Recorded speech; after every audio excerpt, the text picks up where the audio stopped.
Good morning and welcome back to another video.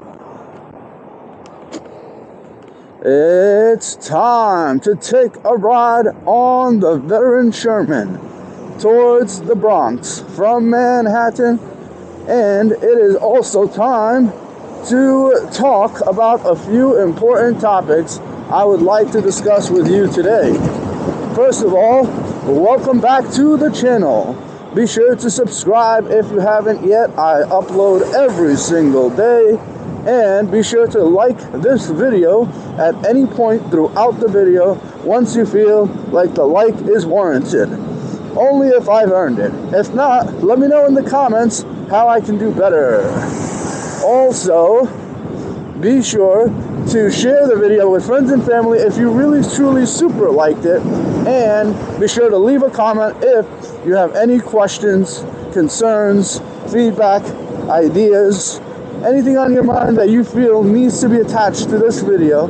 And I promise I read every comment and respond to just about each and every single one. And that's all. Thanks. Without further ado, let's get right into this jam fest, shall we? Ooh, 2nd Avenue traffic. 1st Avenue traffic right here. Sometimes there are parts that are clogged up and parts that are free, smooth, and easy sailing.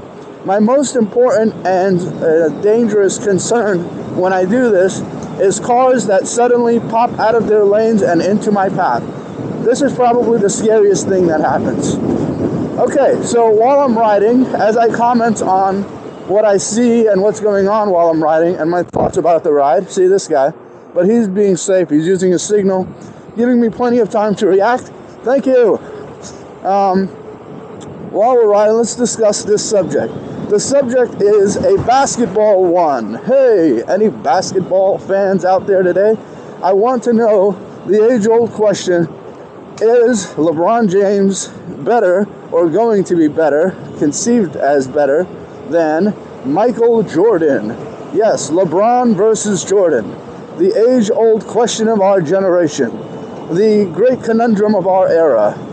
And the unanimous answer is usually a resounding, absolutely not. Jordan is the GOAT, and that's it. No discussion about it. And I tend to be of the Jordan fan camp. And I'm going to have to say, absolutely, Jordan is better. So what even warrants the question if every single time most people go straight for the go straight for the Jordan answer. And if anyone is daring enough, ballsy enough to go for the LeBron answer, if anyone is, what then usually happens is that people usually pile on to that person, attack his character, criticize him as a human being overall, and officially declare that they're not worth the ground they're standing on.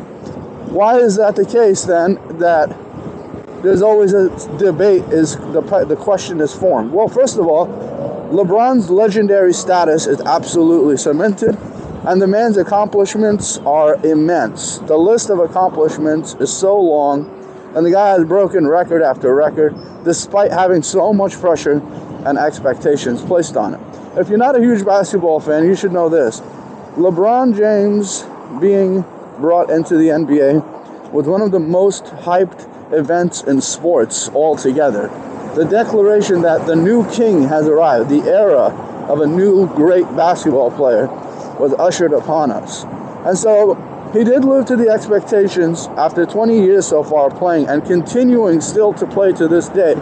He has lived up to the hype, but maybe not in every respect. And really the only lingering aspect of his legacy that's yet to be fulfilled is can he outperform Michael Jordan career-wise? Now, the man is a few inches taller than Jordan and is absolutely built for basketball, whereas Jordan really needed to dig deep and use technique and willpower and the sheer force of behavior to overcome the shortcomings that he has in physicality over LeBron. Jordan's desire to win and his mentality and aggressiveness by far outshine not only LeBron James, but just about every other player in history. But LeBron showed longevity, care for his health and fitness in a way that we have never seen. LeBron James played basketball probably the way it was meant to be played. When you talk about choreographed, planned plays, and organized basketball on a team. He moves the ball around, he creates plays, he scores points in a way where Michael Jordan was a one-man machine on the basketball court, where he was just give me the ball every time and watch me. Even the players on the court would report being stunned and reported just standing there and enjoying the game, or while playing the game, enjoying seeing what he was capable of. Because absolutely miraculous how he was able to dominate so aggressively and score in magnificent and aesthetic ways, slam dunking the ball on top of people who were playing defense on him, shooting the most difficult and unlikeliest shots and making them in, shooting clutch shots at the last second to win games and to seal off games in the last minutes. I mean, it was scary if you were an opponent of Michael Jordan. Whereas with LeBron James, it was just knowing he was on the court was an extreme risk. So the two are different, but LeBron James is the greatest scoring player in history, and at 20 years in the game and still counting, he's probably one of the only players in history to play the game for that long and remain that good. Because even to this day, he's playing really well. Now, he did just get disqualified from another playoff, but he did make a deep playoff run and definitely showed potential to win another championship. He does have 4 championship rings. Michael Jordan has 6 championship rings. And